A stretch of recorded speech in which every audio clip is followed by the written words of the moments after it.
Some debts can never be fully repaid. Some thank yous take decades to deliver. And some promises, made in the quiet corners of a young heart, wait patiently for the perfect moment to be fulfilled.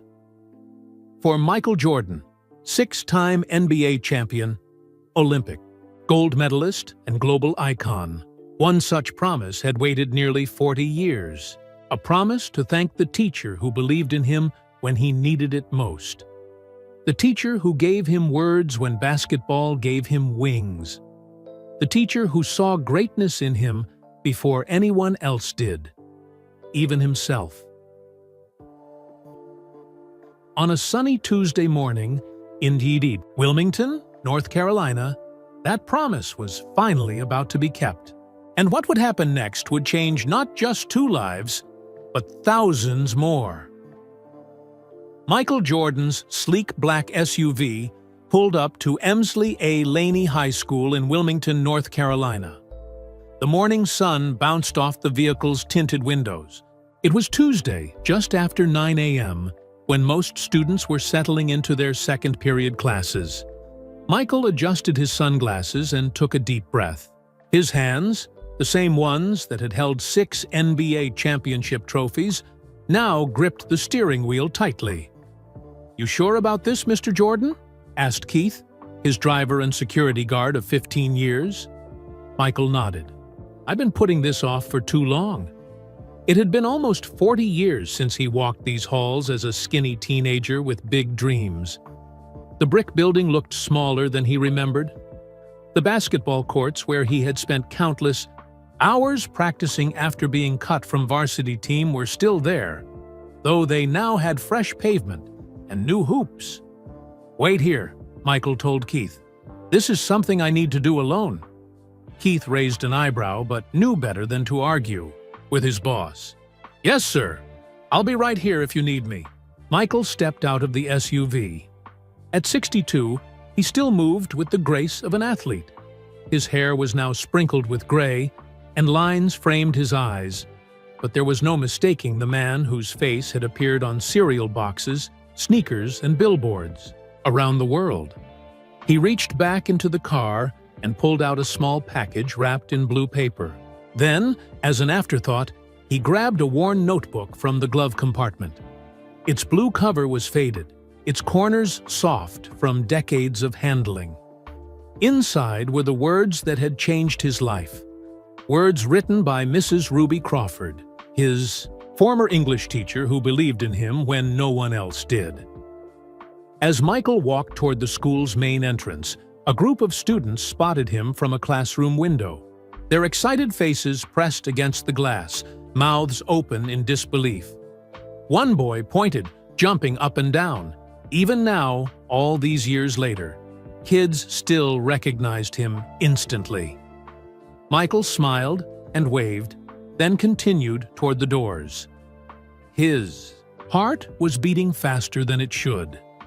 He had faced the pressure of championship games, last-second shots with millions watching, but somehow this visit made him nervous in a different way.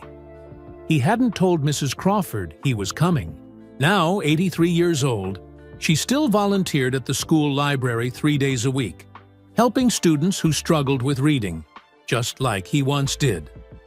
Tuesday was one of her days. He had checked. The school secretary looked up as the door opened, then froze, her coffee mug halfway to her lips. "Good morning," Michael said with a smile. "I was hoping to surprise Mrs. Crawford. Is she in today?" The secretary, her nameplate read Mrs. Daniels, opened and closed her mouth twice before finding her voice. "Mr. Jordan, oh my goodness. Yes, Mrs. Crawford should be in the library this morning." Michael thanked her and turned toward the hallway, but Mrs. Daniels called after him. "Mr. Jordan, would you mind? I hate to ask, but would you mind signing something for my grandson? He's your biggest fan." "Of course." Michael signed the notebook she quickly produced. He had signed millions of autographs over the years, but he never forgot what his father James had taught him. Always be gracious, because people remember how you treat them. As Michael walked the familiar hallways, memories flooded back. There was the classroom where he had struggled through algebra, the gym where he had played his first varsity game after finally making the team his junior year, the cafeteria where he had sat with his friends, talking about basketball and girls and dreams that seemed impossible at the time. The school had been renovated over the years, but the bones were the same. New paint covered the walls, modern lockers had replaced the old ones, but it was still Laney High. This was where his journey began, long before the NBA championships, Olympic gold medals, and becoming a global icon. Michael paused outside the library doors. Through the small windows, he could see rows of bookshelves, computers that hadn't existed when he was a student, and tables where teenagers were studying. And there, in the corner at a small desk, sat Mrs. Crawford.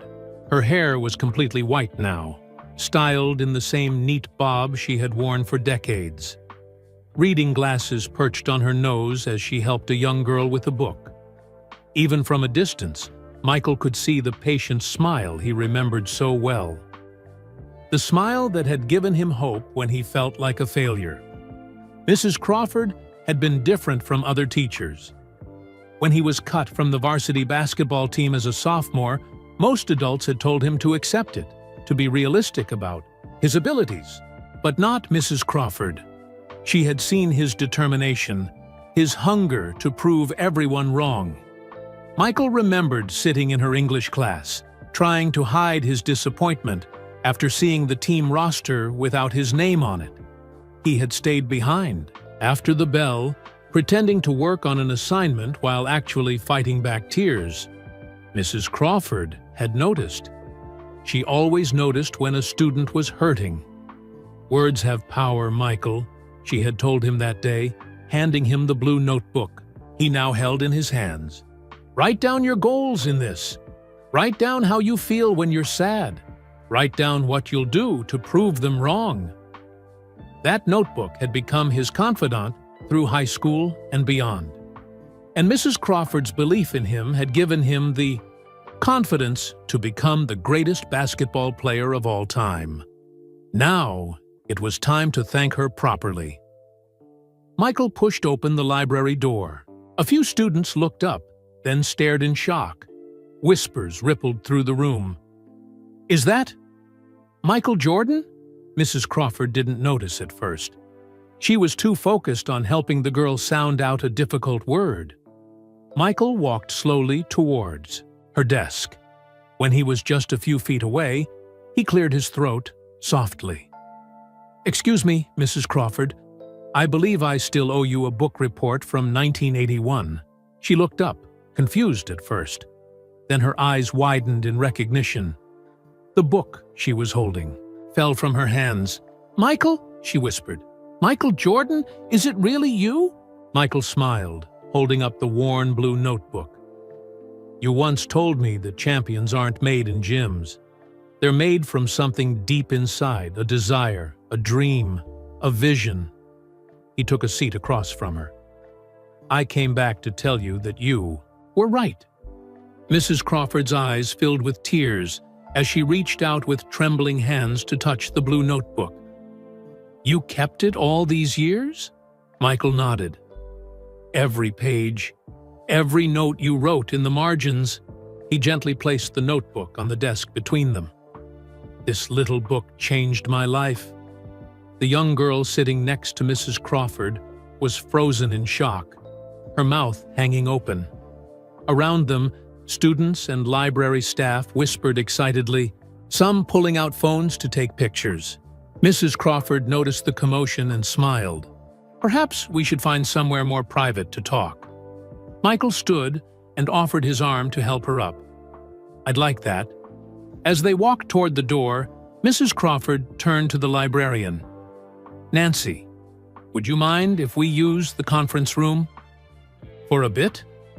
The librarian, still staring at Michael in disbelief, nodded quickly. "Of course, Mrs. Crawford. Take all the time you need."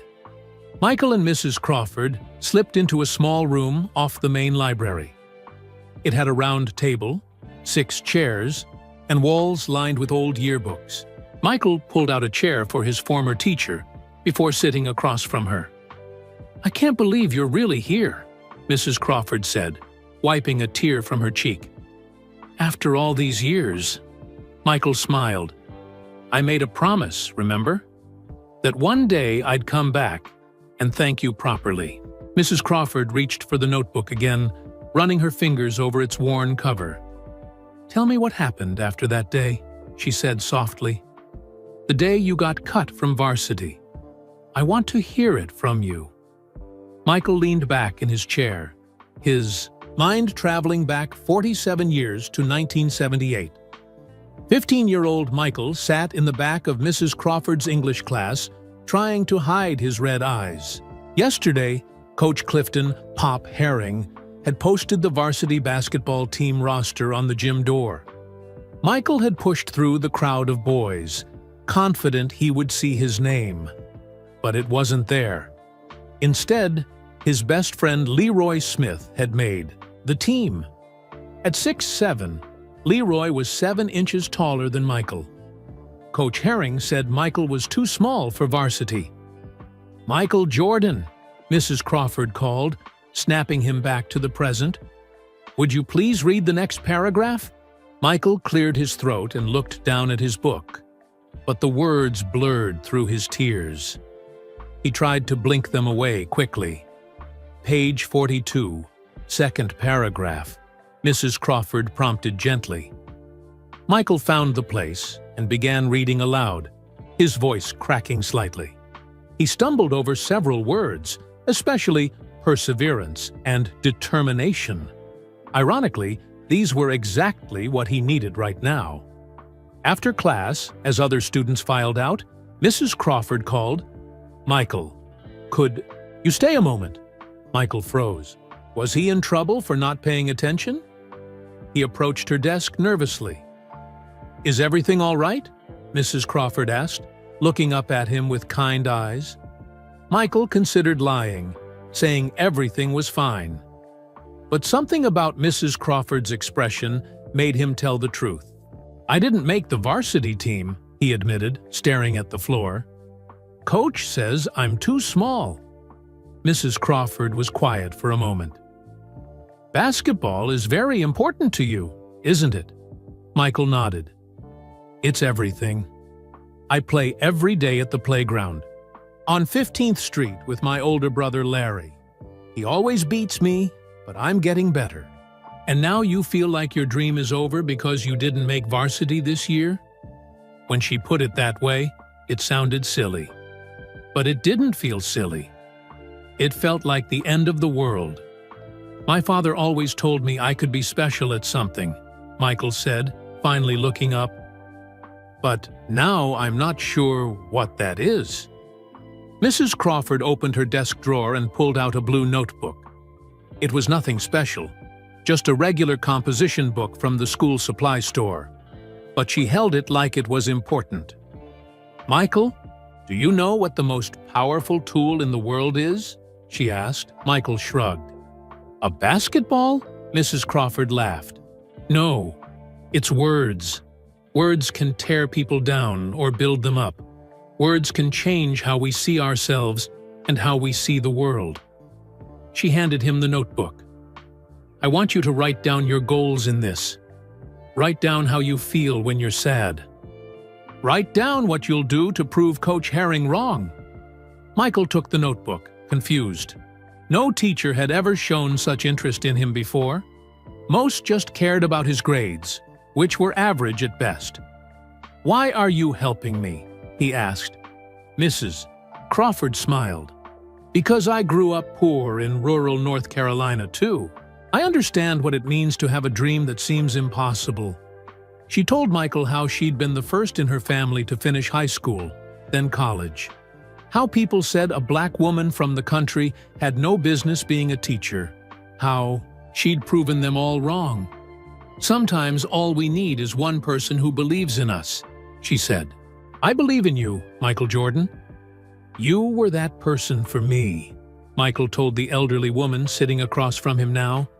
"You believed in me when no one else did." Mrs. Crawford smiled. "I saw something special in you. Not just athletic ability, but determination, fire." "I started writing in that notebook every night," Michael continued. "I wrote about practicing in my backyard until my mother called me in for dinner, about growing 2 inches that summer, about how I was going to make varsity next year, no matter what." "You certainly did," Mrs. Crawford said with pride. "I remember how Coach Herring's jaw dropped when you walked into tryouts junior year. You had grown so much, in height and in skill." Michael nodded. "I practiced every day, 6, 7 hours sometimes. My hands would be raw. My legs would shake. But I kept going, because I didn't want to let you down." "You never let me down, Michael." "Do you remember checking my notebook every week?" Michael asked. "You would correct my spelling and grammar, but never judge what I wrote." Mrs. Crawford laughed. "Your spelling was atrocious, but your passion jumped off the page." "You taught me new words to express how I felt," Michael said. "Words like perseverance, dedication, and resilient. I still use those words today when I talk to young players." He opened the notebook to a page where Mrs. Crawford had written in red pen along the margin, "Your determination is remarkable, Michael. Keep going." These notes kept me going on days when I wanted to quit. Michael said quietly, "When my arms ached from shooting basketballs for hours, when other students laughed at my dream of playing college basketball." Mrs. Crawford's eyes were wet again. "I had no idea my little notes meant so much." "They meant everything," Michael assured her. "You were the first person outside my family who really believed I could be great." He turned to another page where she had written, "Success isn't given. It's earned." "I've said that exact phrase in dozens of interviews," Michael admitted. "I never told anyone where I heard it first." Mrs. Crawford smiled. "I stole it from my own high school teacher. That's how education works. We pass on the best of what we learned." Michael thought about all the coaches, teammates, and mentors he'd had over his long career. None had made a bigger impact than this quiet English teacher who saw potential in a disappointed 15-year-old boy. "By junior year, I made the varsity team," Michael continued. "I'd grown to 6.3, and my skills had improved dramatically." "Was at your first game," Mrs. Crawford recalled. "You scored 35 points. I screamed myself hoarse, cheering for you." Michael grinned. "I remember seeing you in the stands. You were wearing a blue cardigan with a brooch shaped like a book." Mrs. Crawford's mouth fell open. "You remember what I was wearing?" "I remember everything about that day," Michael said. "It was the first time I thought maybe I could really be something special. And you were there to see it."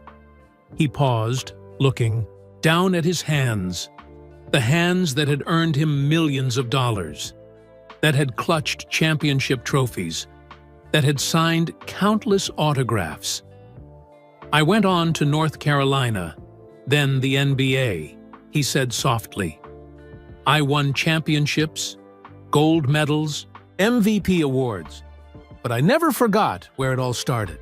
Michael reached into his jacket pocket and pulled out the small package wrapped in blue paper. "I brought you something," he said, sliding it across the table. "It's not much compared to what you gave me, but I wanted you to have it." Mrs. Crawford carefully unwrapped the package. Inside was a small gold basketball on a chain. Engraved on the back were the words, "To Mrs. Crawford, you gave me wings. Thank you. Michael Jordan." "Oh, Michael," she whispered, clutching the necklace to her heart. Michael smiled. "There's more. Much more. But first, I want you to tell me about your life. What happened after I graduated? Did you keep giving notebooks to other students?" Mrs. Crawford's eyes twinkled. "You weren't the only one who needed a little extra belief, Michael. There were many others after you." And as the morning sun streamed through the windows of the small conference room, Mrs. Crawford began to tell her own story. "I started teaching at Laney in 1960, Mrs. Crawford began, her voice taking on a rhythmic quality that reminded Michael of story time in her classroom. Back then, the school had just integrated. It wasn't easy being one of the only black teachers. Michael listened intently as Mrs. Crawford described her early teaching years, the challenges she faced, and the students whose lives she had touched. But he was especially curious about the notebooks. "Did you give notebooks to other students besides me?" he asked. Mrs. Crawford's eyes twinkled. "I did. Not to everyone. Only the ones who needed something special. Something just for them." She reached into her large purse and pulled out a small photo album. "These are some of my notebook kids." Michael flipped through the album, amazed. Each page held a photo of Mrs. Crawford with a former student, many holding blue notebooks identical to his. Teachers, doctors, business owners, artists, all smiling proudly next to their former English teacher. "How many?" Michael asked, overwhelmed by the volume of photos. 117 over 45 years of teaching, Mrs. Crawford said proudly. "And 23 more since I retired but kept volunteering. Each one had a different challenge to overcome." Michael shook his head in wonder. "And you kept in touch with all of them?" "Most of them," she nodded. "Not all became famous like you, Michael. But each one is special in their own way." Michael turned back to his worn blue notebook, running his fingers over the cover. "Would you like to see what I wrote in here?" Mrs. Crawford's eyes widened. "Only if you're comfortable sharing it." Those words were meant to be private. "I want you to see what your gift really meant to me," Michael insisted, opening the notebook to the first page. Young Michael sat on his bed, staring at the empty notebook Mrs. Crawford had given him that afternoon. He wasn't sure what to write. He'd never kept a journal before. Finally, he uncapped his pen and began. October 18th, 1978 today. Coach Herring cut me from varsity. I cried when I got home. Mom said it's okay to be sad, but Dad said use the pain to get better. Mrs. Crawford gave me this notebook to write down my goals and feelings. Here are my goals. Grow taller, at least 6 feet. 2. Practice basketball 2 extra hours every day. 3. Make varsity team next year. 4. Be the best player in school by senior year. 5. Get a college scholarship. 6. Make it to the NBA. Mom says number 6 is dreaming too big. Maybe she's right, but I'm writing it anyway. The next day, Michael brought the notebook to Mrs. Crawford as instructed. She read his entry, corrected a few spelling errors, and wrote at the bottom, "Dreams should be big, Michael. The bigger the dream, the harder. You'll work." Encouraged, Michael began writing in the notebook every night. He recorded his daily basketball practices, how many jump shots he made out of 100 attempts, the extra hours he spent shooting hoops in his backyard until his mother Dolores called him in for dinner. November 3rd, 1978 practiced for 3 hours after school today. Larry beat me 11-9 in one-on-one, but it's the closest I've ever come to beating him. My jump shot is getting better. My hands hurt, and I've got a blister on my right thumb, but I don't care. I'm thinking about Coach Herring's face when he sees how good I am next year. Mrs. Crawford checked on the notebook once a week. She corrected his spelling and grammar, but never judged what he wrote. Instead, she taught him new words to express his feelings better.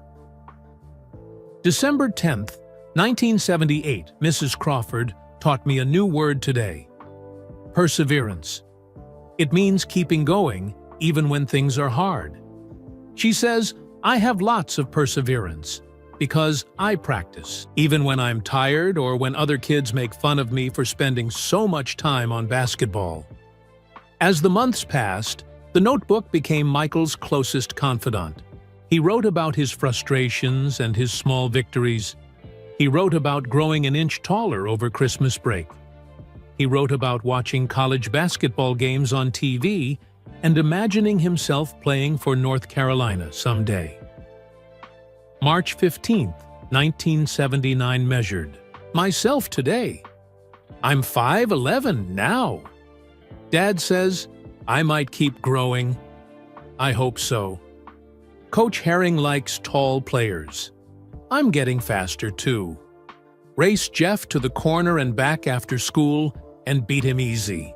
Jump shot percentage up to 70 out of 100 from the free throw line. On really tough days, Mrs. Crawford left little notes in the margins of his notebook. Your determination is remarkable, Michael. Keep going. Success isn't given, it's earned. Your future is as big as your dreams. These words became Michael's fuel. When his arms ached from shooting basketballs for hours, he remembered Mrs. Crawford's belief in him. When other students laughed at his dream of playing college basketball, he read her notes again. August 29th, 1979, first day of school. I'm 6'2". Now! Saw Coach Herring in the hallway, and he did a double take. Tryouts are in 3 weeks. I'm ready. Mrs. Crawford says my writing is getting better too. She taught me the word inevitable today. It means something that's certain to happen.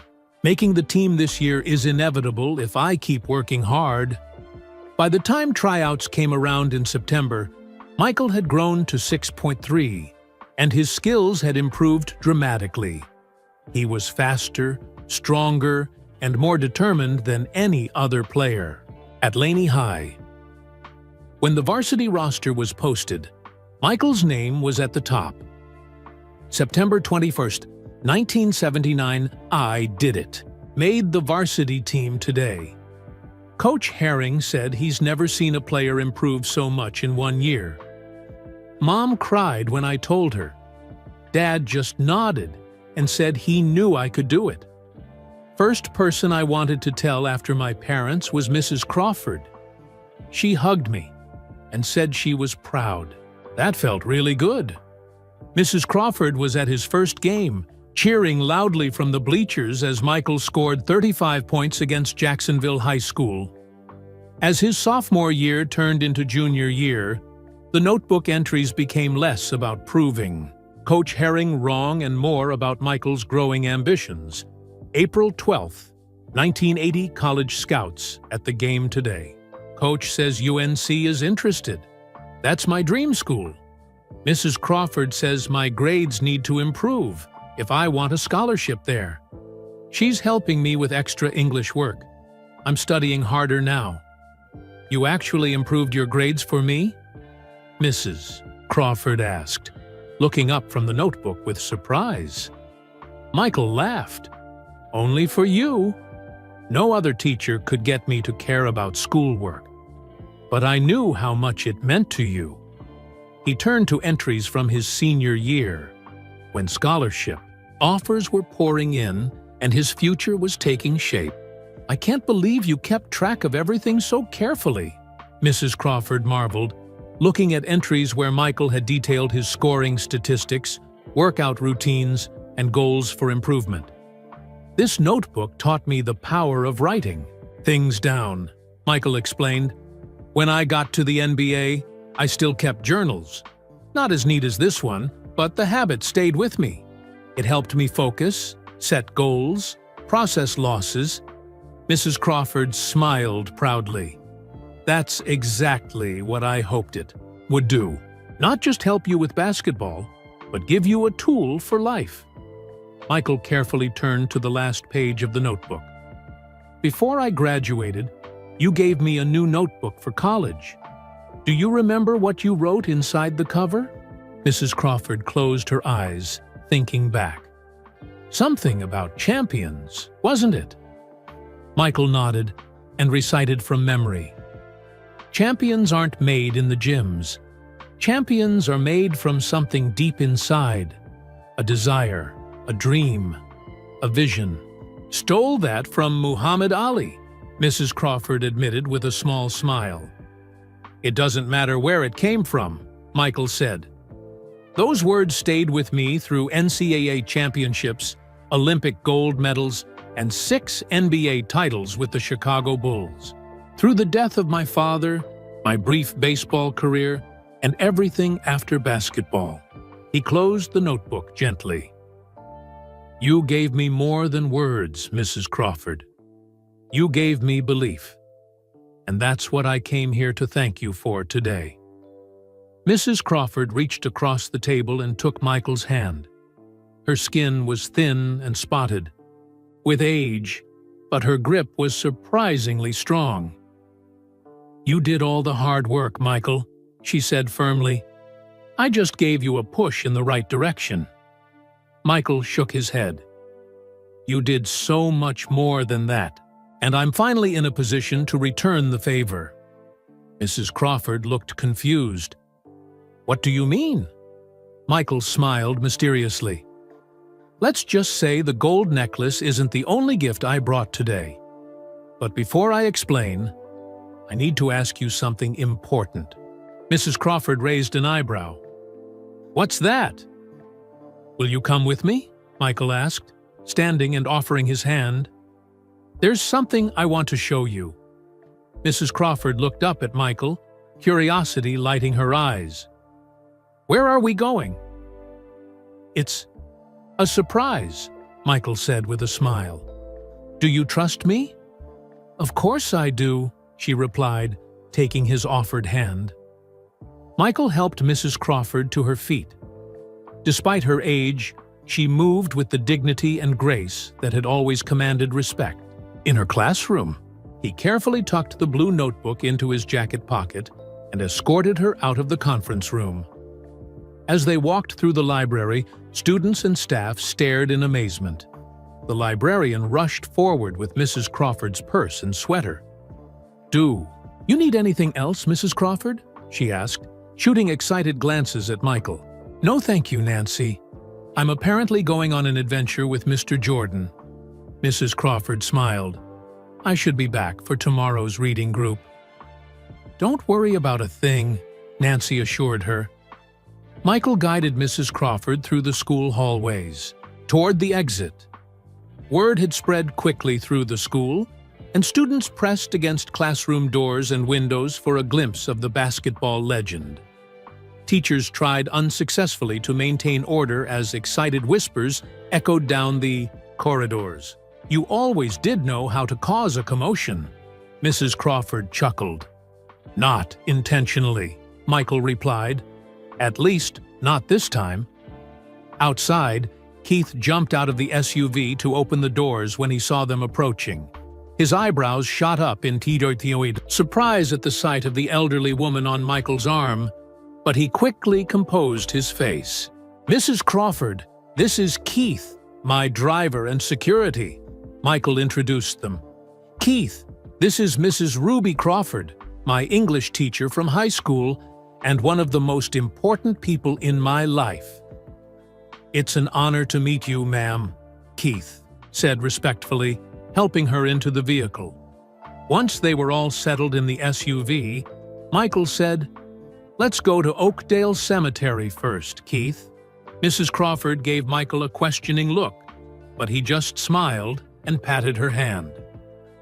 As they drove through the familiar streets of Wilmington, Mrs. Crawford gazed out the window, pointing occasionally at buildings that had changed over the years.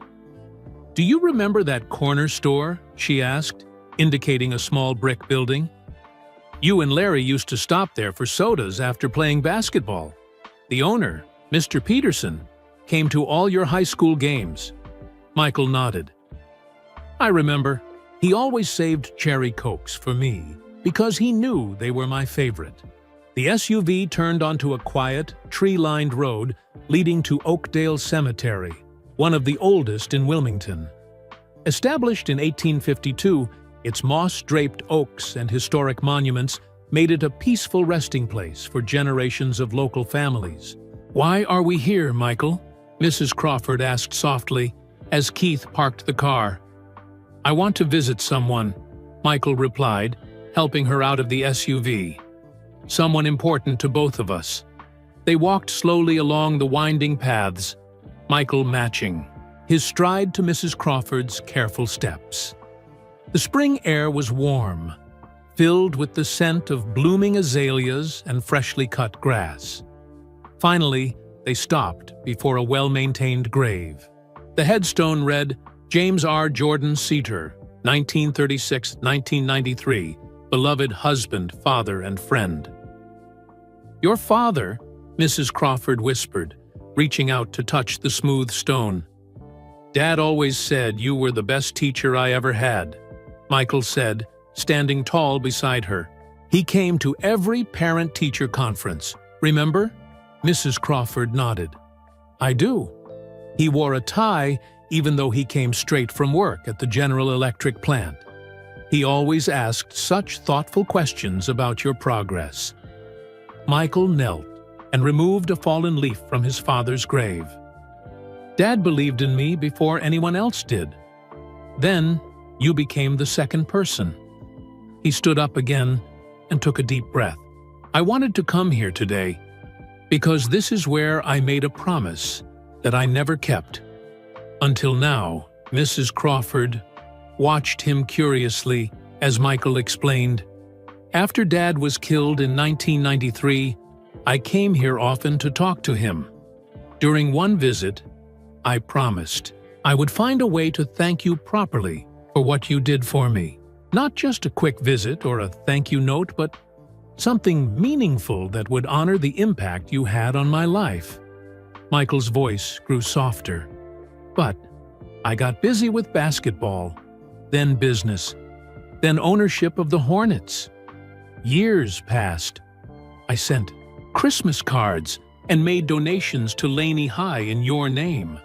But I never fulfilled my real promise." Mrs. Crawford shook her head. "Michael, you didn't need to." "I did," he interrupted gently. "I do. Dad would have wanted me to keep my word. So here I am, 30 years late, but finally ready to thank you properly." Mrs. Crawford blinked back tears. "What exactly did you have in mind?" "You'll see," Michael said with his famous competitive smile. "This is just the first stop today." They stood in comfortable silence for a few moments, paying respects to James Jordan Sr. Before leaving, Michael placed a small basketball charm at the base of the headstone. "He was so proud of you," Mrs. Crawford said as they walked back to the SUV. "Not just because of basketball, but because of the man you became." Michael nodded, emotion thick in his throat. "I wish he could have seen everything that happened after. The second three-peat with the Bulls, my kids growing up, the Hornets franchise." "He saw," Mrs. Crawford said with conviction. "Maybe not with his eyes, but he saw." Their next stop was unexpected. Laney High School's old gymnasium. Now used mainly for physical education classes and junior varsity games, it had been replaced by a newer, larger facility for varsity competitions. Michael led Mrs. Crawford through the side entrance that coaches and players had used decades ago. The familiar smell of floor polish and old wood brought back a flood of memories. "This is where it all began," Michael said, his voice echoing in the empty space. "Right here on this court." The gym looked smaller than he remembered. The wooden bleachers were worn, the championship banners faded. But it was still special. "Before graduating high school, I came here one last time," Michael explained, walking to center court. "It was the night before I left for Chapel Hill to start summer training at UNC. Mrs. Crawford followed him, her footsteps slow but steady. "I was so excited about going to North Carolina," Michael continued. "I had my scholarship, my future ahead of me. but I wanted to say goodbye to this place properly." He turned to face Mrs. Crawford. "You found me here that night. Do you remember?" Mrs. Crawford smiled. "I was returning some books to the library and saw the lights on in the gym. You were shooting free throws all by yourself." Michael nodded. 200 consecutive free throws. I wouldn't let myself leave until I made 200 in a row. "You were always so hard on yourself," Mrs. Crawford said, shaking her head. "You gave me a new notebook that night," Michael said. "A red one for college." Mrs. Crawford's eyes lit up with recognition. "I did. I had it special ordered from the university bookstore with the UNC logo. Inside the cover, you wrote, 'Champions aren't made in the gyms. Champions are made from something deep inside. A desire, a dream, a vision.' And you promised that when you became successful, you'd come back and thank me properly." Mrs. Crawford finished for him. "I never expected you to keep that promise, Michael. You've had such an extraordinary life." Michael took her hands in his. "That's exactly why I needed to keep it. Because without you, that extraordinary life might never have happened." He led her to the bleachers, where they sat side by side looking out at the empty court. "What happened to that red notebook?" Mrs. Crawford asked. Michael smiled. "It's in a safe at my house, along with all my other important keepsakes. I filled every page during my years at North Carolina." "I wish I could read it," Mrs. Crawford said. "Maybe someday," Michael replied. "But first, we have one more stop to make, the most important one." He helped Mrs. Crawford to her feet again. As they walked toward the exit, Michael turned for one last look at the court where his legend began. "You know," Mrs. Crawford said thoughtfully, "the best thanks you ever gave me wasn't anything you said or did. It was what you became." Michael squeezed her hand gently. "Well, I'm about to thank you better than that. Much better." As they walked back to the SUV, Michael checked his watch. It was nearly noon. His plan was unfolding perfectly so far, but there was still much to do. "Where to next?" Mrs. Crawford asked, settling into the comfortable leather seat. Michael smiled mysteriously. "You'll see soon enough. Keith, let's head to Market Street." As they drove through downtown Wilmington, Mrs. Crawford pointed out changes to the historic district. New restaurants and shops had replaced some of the old establishments, but the charming character of the port city remained. "The city has grown so much since you left," she told Michael, "but it still has that special feeling, doesn't it?" Michael nodded. "That's why I still keep a home here. No matter where I've lived, Chicago, Charlotte, Florida, Wilmington will always be home." Keith pulled up in front of an elegant restaurant called Caprice Bistro. The French restaurant was housed in a beautifully restored historic building with large windows and a charming awning. "Lunchtime," Michael announced, helping Mrs. Crawford out of the vehicle. "I've reserved the private dining room upstairs." The restaurant owner himself greeted them at the door, barely containing his excitement at having such a famous guest. "Mr. Jordan, Mrs. Crawford, welcome. Everything is ready upstairs." As they climbed the narrow staircase to the second floor, Michael kept a supportive hand on Mrs. Crawford's elbow. The private dining room was intimate and elegant, with a table set for two by a window overlooking the Cape Fear River. "This is lovely, Michael," Mrs. Crawford said as a waiter held her chair. "But you still haven't told me what this big thank you is all about." Michael sat across from her. "Patience was never your strongest virtue, Mrs. Crawford," he teased. "I remember you pacing the classroom when we took too long with our quizzes," she laughed. "Some things never change." After they ordered French onion soup and salmon for Mrs. Crawford, steak for Michael, he pulled out his phone. While we wait for our food, there's something I need to check, he said, typing quickly. His expression grew concerned as he read something on the screen. Is everything all right? Mrs. Crawford asked. Michael looked up. I'm not sure. I was supposed to meet with someone important after lunch, but they're not responding to my messages. He pressed a button on his phone.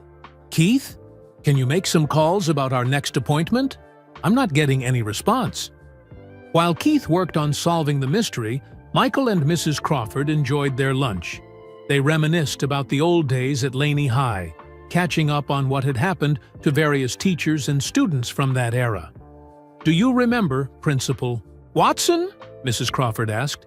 He retired to Florida but still calls me every Christmas. He was terrified of me, Michael laughed. Not because I was a troublemaker, but because he was sure I'd break an arm or leg playing basketball and the school would be liable. Their dessert, chocolate mousse for Mrs. Crawford and creme brulee for Michael, had just arrived when Keith appeared at the door of the private dining room. His expression was serious. Mr. Jordan, could I speak with you for a moment? He asked. Michael excused himself and stepped into the hallway with Keith. When he returned a few minutes later, his face was grim. What's wrong? Mrs. Crawford asked. Immediately. Michael sat down heavily. There's been a change of plans. The person I wanted you to meet this afternoon, they're in the hospital. Mrs. Crawford's hand flew to her heart. Oh my! Is it someone I know? Yes, Michael said quietly. It's Rachel Thompson. Mrs. Crawford gasped. Little Rachel? From my class of '95? Michael nodded. Not so little anymore. She's 48 now and the director of the Wilmington Literacy Council. She was going to help me present your surprise. What happened to her? Car accident last night, Michael explained. She's stable, but has a broken leg and concussion. They're keeping her for observation at New Hanover Regional Medical Center. Mrs. Crawford pushed her dessert aside. We should visit her. That's exactly what I was thinking, Michael agreed. He signaled for the check. There's been a change to our surprise, but maybe it's for the better. Everything happens for a reason. 20 minutes later, they arrived at New Hanover Regional Medical Center, the largest hospital in the area. Michael had called ahead, and the hospital administrator was waiting to escort them personally. Ms. Thompson is on the 3rd floor, the administrator said, leading them to a private elevator. She's awake and will be thrilled to see you both. As they walked through the hospital corridors, Michael noticed Mrs. Crawford slowing down, her breath coming a little heavier. Are you all right? He asked with concern. Just these old bones, she assured him with a smile. Don't heal as quick as they used to. The administrator showed them to room 317, where Rachel Thompson was propped up in bed, her right leg in a cast. Her face lit up when she saw her visitors. Mrs. Crawford! Michael Jordan! Oh my goodness! She tried to sit up straighter, wincing at the movement. Careful now, Mrs. Crawford said, moving quickly to her bedside. No need to hurt yourself more. Rachel looked embarrassed. I'm so sorry about today, Mr. Jordan. I know how important this was supposed to be. Don't worry about it, Michael reassured her. The plans have changed, but the surprise is still happening. Just a little differently now. Mrs. Crawford looked back and forth between them. Would someone please tell me what this surprise is? Before either could answer, a doctor appeared in the doorway. Excuse me, but I need to check on Ms. Thompson. He stopped short when he recognized Michael. Oh, Mr. Jordan. I'm Dr. Bennett. It's an honor to meet you. After they shook hands, Dr. Bennett turned his attention to Mrs. Crawford. He studied her with a professional eye. Ma'am, are you feeling all right? You look a bit pale. I'm fine, Mrs. Crawford insisted. Just a long day of excitement. Dr. Bennett wasn't convinced. Would you mind if I checked your pulse? Mrs. Crawford reluctantly agreed. After taking her pulse and blood pressure. The doctor frowned. Your blood pressure is quite elevated, and your heart rate is faster than I'd like. How long have you been on your feet today? We've been out for a few hours, Michael admitted, looking concerned. I think you should sit down and rest, Dr. Bennett advised Mrs. Crawford. Perhaps in the waiting area, while I examine Ms. Thompson. Michael helped Mrs. Crawford to a comfortable chair in the waiting room. I'm sorry, he said. I didn't think about how tiring this day might be for you. Nonsense. Mrs. Crawford waved away his concern. I'm having a wonderful time. Just need to catch my breath a bit. While they waited, Michael stepped away to make some phone calls. Mrs. Crawford could hear snippets of his conversation. Something about changed plans and moving everything to tomorrow. When he returned, his expression was serious. I think we should get you home to rest. We can continue our adventure tomorrow when you're feeling stronger. Mrs. Crawford started to protest, but stopped when she saw the worry in Michael's eyes. Perhaps you're right, she conceded. These old bones aren't what they used to be. Michael helped her to her feet. Keith will take you home, and I'll meet you there in a bit. I just need to finish some arrangements for tomorrow. As they walked slowly toward the elevator, Mrs. Crawford suddenly stopped. Michael, look, she said, pointing to a sign on the wall, Pediatric Oncology Unit. Michael followed, her gaze. What about it? When I was still teaching, I used to volunteer there, reading to the children, Mrs. Crawford explained. I wonder if they still need readers. Before Michael could respond, a nurse approached them. Mrs. Crawford. Ruby Crawford. Mrs. Crawford turned in surprise. Yes? The nurse smiled broadly. I thought that was you. I'm Susan Matthews. You probably don't remember me, but you gave me a purple notebook in 1992. I was struggling with science, and you helped me study. Now I'm the head nurse of this unit. Mrs. Crawford's eyes widened in recognition. Susan, of course I remember you.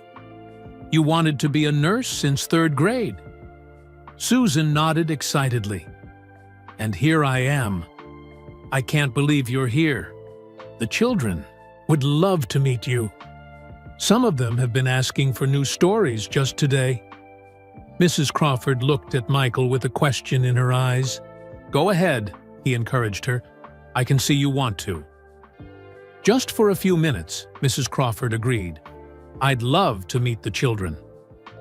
As Susan led Mrs. Crawford toward the children's ward, Michael pulled out his phone again. This unexpected detour had given him an idea, one that would make his surprise even more special. Change of plans, he told the person on the other end of the line. I need everything moved to New Hanover Medical Center. Yes, the whole thing.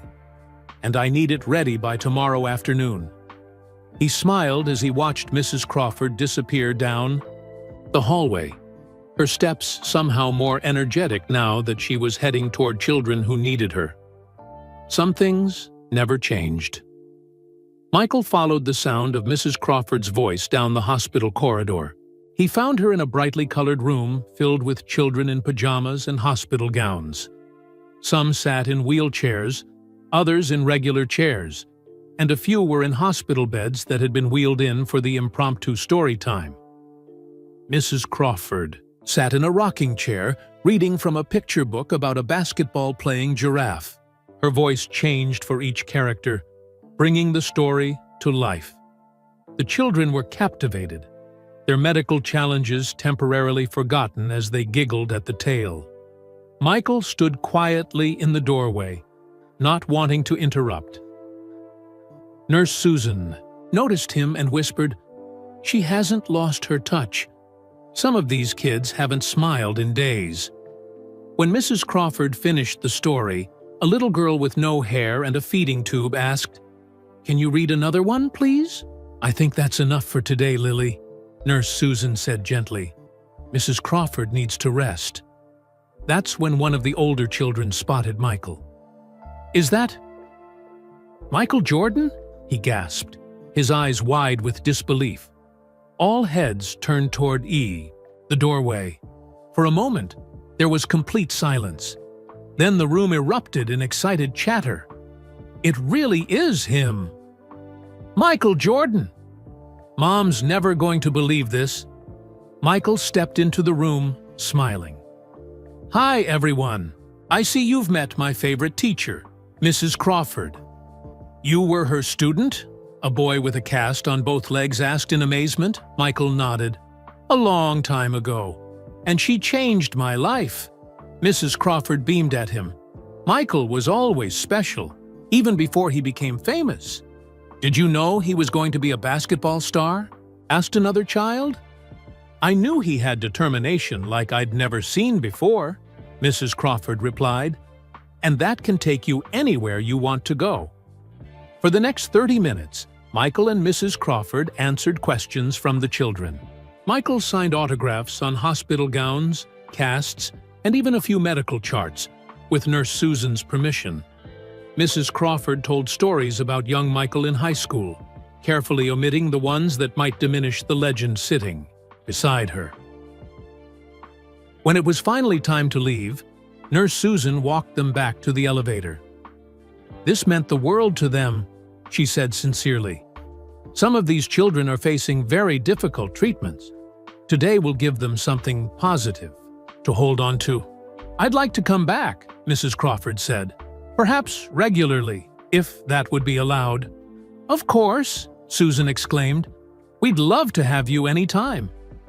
Michael pressed the elevator button. "Mrs. Crawford, I should get you home now. It's been a long day." Mrs. Crawford didn't argue this time. The visit with the children had been rewarding but tiring. "Yes, I think that would be wise. But I'll see Rachel before we go."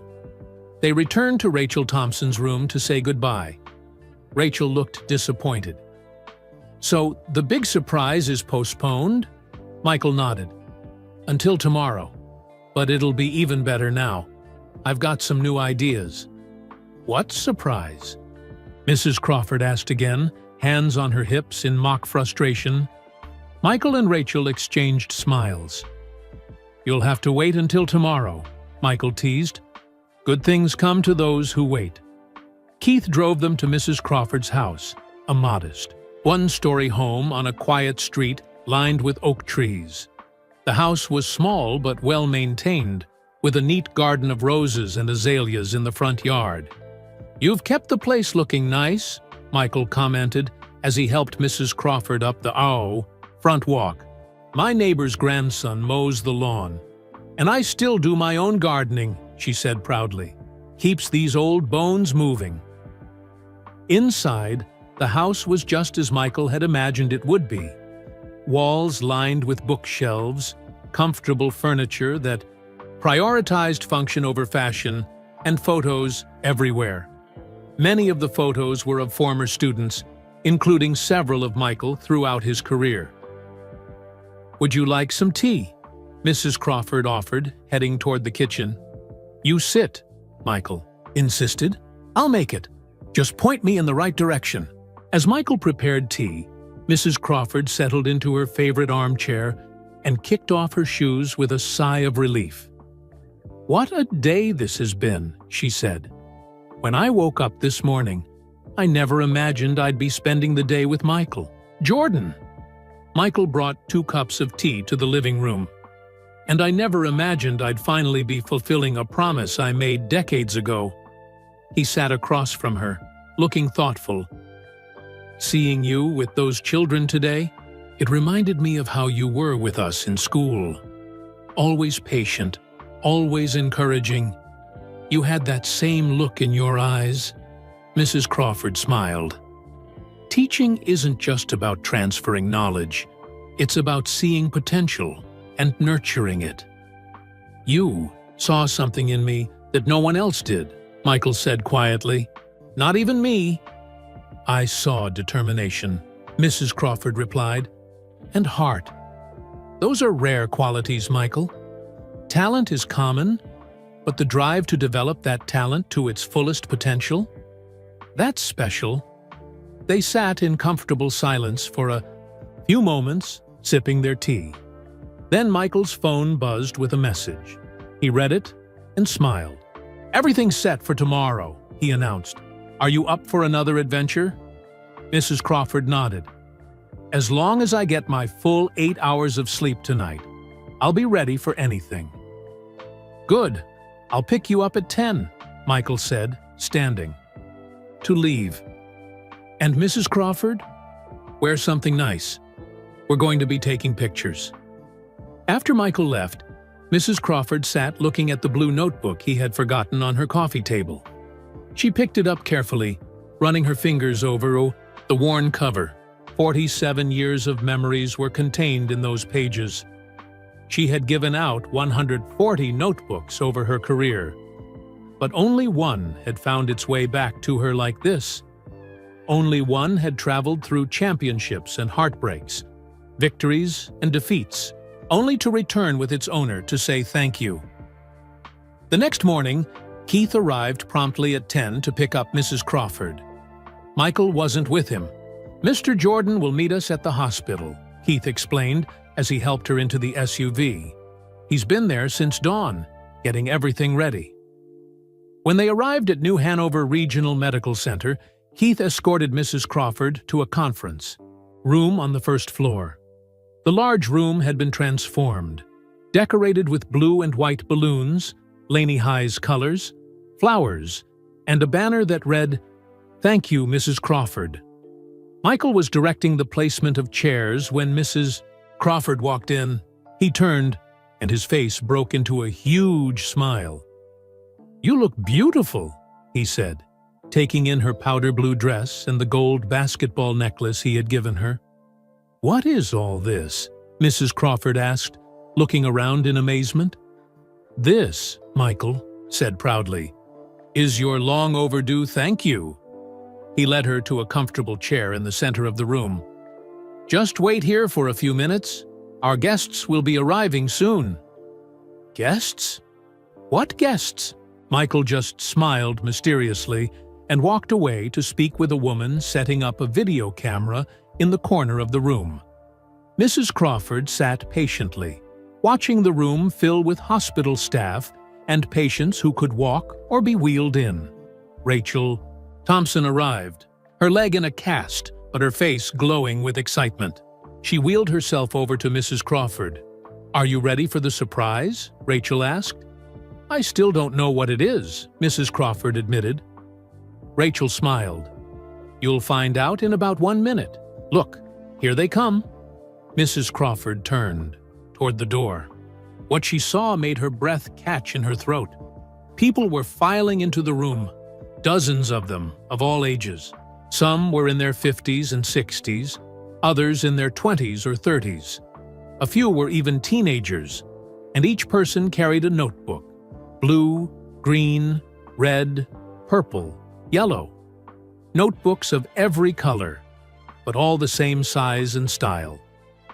"My notebook, kids," Mrs. Crawford whispered as tears filled her eyes. "But how?" Before Rachel could answer, Michael stepped to the front of the room, holding a microphone. "Mrs. Crawford," he began, his deep voice filled with emotion, "I promise to thank you properly someday. Today is that day."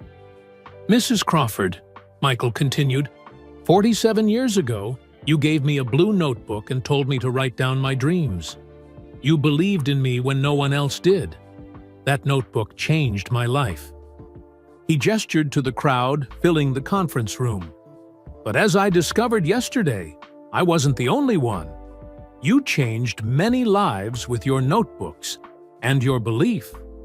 Mrs. Crawford sat speechless, tears streaming down her face as she looked at the faces of former students, now adults with lives and families of their own, all holding their treasured notebooks. "When I decided to come thank you," Michael explained, "I reached out to Rachel Thompson, who helped me track down as many of your notebook kids as possible. We found 93 of them. 78 are here today. A man in his 50s stepped forward. I'm Dr. James Wilson now, but I was just Jimmy, who couldn't pass science when you gave me this green notebook in 1982.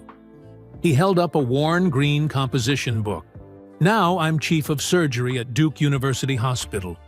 Your words kept me going through medical school when I wanted to quit. A middle-aged woman in a police uniform spoke next. Sergeant Tanya Roberts, Wilmington Police Department. You gave me this purple notebook when I was failing algebra and my home life was falling apart. You wrote that I was stronger than I knew. I still read those words before every shift. One by one, former students came forward. Teachers, business owners, engineers, artists, and parents. Each sharing how Mrs. Crawford's notebook and encouragement had changed their trajectory. Some had overcome learning disabilities, others poverty or family problems. All credited Mrs. Crawford with seeing potential in them that others had missed. This is wonderful, Mrs. Crawford managed to say through her tears. So wonderful to see you all grown up and doing such amazing things. When the last student had spoken, Michael took the microphone again. This reunion is just the beginning of my thank you, Mrs. Crawford. The real surprise is what comes next. He nodded to Rachel, who wheeled herself forward with a folder. Michael's foundation is creating the Ruby Crawford Scholarship, she announced. It will provide full college tuition for Laney High students who show exceptional character and determination, especially those facing significant challenges. Michael added, the scholarship will fund 20 students per year, forever. That's how long your impact will last, forever. The room erupted in applause. Mrs. Crawford covered her mouth with her hands, overwhelmed by the announcement. But Michael wasn't finished. There's more, he said, signaling to Keith, who brought in a large presentation board covered with a cloth. While talking with your notebook, kids, I learned something remarkable, Michael explained. 17 of them are now working right here at New Hanover Regional Medical Center. Doctors, nurses, administrators, and technicians. He pulled away the cloth to reveal architectural renderings of a beautiful new building. So I'm funding the construction of a new pediatric wing at this hospital. It will be called the Ruby Crawford Children's Center. More applause filled the room. Hospital administrators in the back were wiping away tears, having kept this secret for weeks during planning. The new center will include a special literacy program, Michael continued, where volunteers will read to children during their hospital stays, and the waiting rooms will be filled with notebooks, all colors, all sizes, for children who need a place to write down their thoughts and dreams during difficult times. Mrs. Crawford stood on shaky legs and embraced Michael, too emotional to speak. He held her gently, the basketball legend and the retired English teacher connected by something more powerful than fame or fortune. The simple act of believing in someone's potential. When Mrs. Crawford finally found her voice, she addressed the room. I don't deserve all this, she said humbly. I was just doing my job, the best way I knew how. You did more than a job, Michael countered. You changed lives. You changed my life. And mine, added Dr. Wilson. And mine, echoed Sergeant Roberts. More voices joined in until the room resonated with the chorus of lives transformed by one dedicated teacher. After the emotional reunion, Michael invited Mrs. Crawford and several of her former students to lunch in the hospital cafeteria, which had been transformed with tablecloths and decorations for the occasion. As they ate, the conversation flowed freely, decades melting away as former students reconnected with their beloved teacher. During a quiet moment, Mrs. Crawford leaned close to Michael. This is more than I ever could have imagined, she said, softly. But there's something I don't understand. Why did you bring everything here to the hospital? Rachel mentioned there were other plans originally. Michael explained how yesterday's unexpected hospital visit had changed everything. Seeing you with those children in the oncology ward, I realized this was the perfect place for your legacy. To continue, this is where your compassion and belief in others can keep making a difference. Mrs. Crawford nodded thoughtfully. It does seem right, doesn't it? So many of my former students working here already. Exactly, Michael agreed. And the new Children's Center will reach thousands of kids for generations to come. Your impact will never end. After lunch, Michael arranged for photographers to take pictures of Mrs. Crawford with her notebook kids. Group photos, individual portraits, and candid shots captured the joy of the reunion. Michael promised copies for everyone. These will be part of a special book we're creating, he told Mrs. Crawford. The Notebook Legacy: How Ruby Crawford Changed Wilmington one Student at a Time. Mrs. Crawford laughed. Now you're being ridiculous, Michael. No, I'm not, he said seriously. Your story deserves to be told. Your method was simple but profound, giving students a private place to express themselves and then responding with encouragement instead of judgment. That's something other teachers should learn. Throughout the afternoon, more surprises were revealed. Michael had arranged for Mrs. Crawford's house to be completely renovated while she was away. New roof, heating system, accessible bathroom, and kitchen. The work would begin tomorrow, and she would stay in a comfortable suite at Wilmington's best hotel during the renovations. Michael, this is too much, she protested. It's not enough, he insisted. Do you know how many millions of dollars I've made because of the confidence you gave me? This is just a small fraction of what I owe you. Then came the announcement that truly left Mrs. Crawford speechless.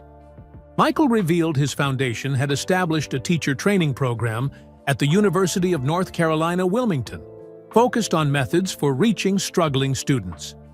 It would be called the Ruby Crawford Center for Educational Excellence. We'll be bringing teachers from across the country to learn how to do what you did naturally, Michael explained. How to see potential instead of problems, how to nurture determination, how to change lives one student at a time. Mrs. Crawford shook her head in amazement. I never had any formal method, Michael. I just tried to see each student as an individual with their own stories and struggles. And that's exactly what we want to teach others to do, Michael said firmly. As the celebration continued, Mrs. Crawford found quiet moments to connect with each of her former students. She remembered specific details about their time in her classroom, struggles they had overcome, goals they had set, progress they had made. Her remarkable memory touched each person deeply. How do you remember so much about each of us? Dr. Wilson asked in amazement. You must have taught thousands of students over your career. Mrs. Crawford smiled. When you truly care about someone, you remember what matters to them. It's as simple as that. Later in the afternoon, Michael pulled Mrs. Crawford aside. There's one more surprise, he said. But this one is just for you, not for the crowd. He handed her a small blue box, different from the one that had contained the gold basketball necklace. Inside was a key. What's this? She asked. The key to a new literacy center we're building. Downtown, Michael explained. The Ruby Crawford Literacy Center will provide free tutoring and reading materials for children and adults struggling with reading. It will be just 4 blocks from Laney High, in that empty building on Market Street. Mrs. Crawford fingered the key thoughtfully. Another building with my name on it. You're going to make me terribly vain, Michael. He laughed. Impossible. You're the most humble person I know. And what am I supposed to do with this literacy center? she asked, though her eyes already showed understanding.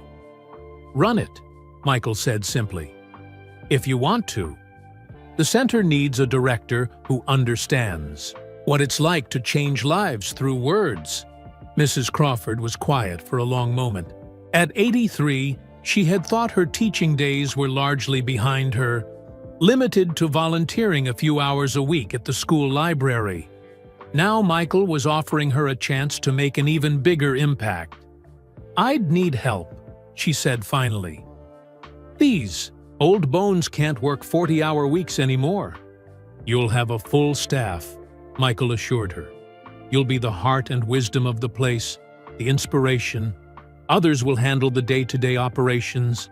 "Then yes," Mrs. Crawford decided, her eyes bright with new purpose. "I would be honored to direct the center." Michael grinned. "I was hoping you'd say that, because there's one more part to this surprise." Mrs. Crawford raised an eyebrow. "Michael? Jordan, how many one more surprises do you have planned?" "This is the last one." "For real," he promised. "But it's the biggest one of all." Mrs. Crawford sighed with mock exasperation. "Well, what is it?" Michael's smile widened. "You'll have to wait until tomorrow to find out." That evening, Mrs. Crawford checked into the elegant suite Michael had arranged at the Wilmington Riverfront Hotel. The spacious rooms overlooked the Cape Fear River, with a balcony offering stunning views of the sunset. Fresh flowers filled the sitting room, and a basket of her favorite books waited on the coffee table. "Michael thinks of everything," she murmured, settling into a comfortable armchair with a sigh. The day had been emotional and overwhelming. Wonderful, but exhausting. A knock on the door announced room service. A light dinner she hadn't ordered, with a note from Michael.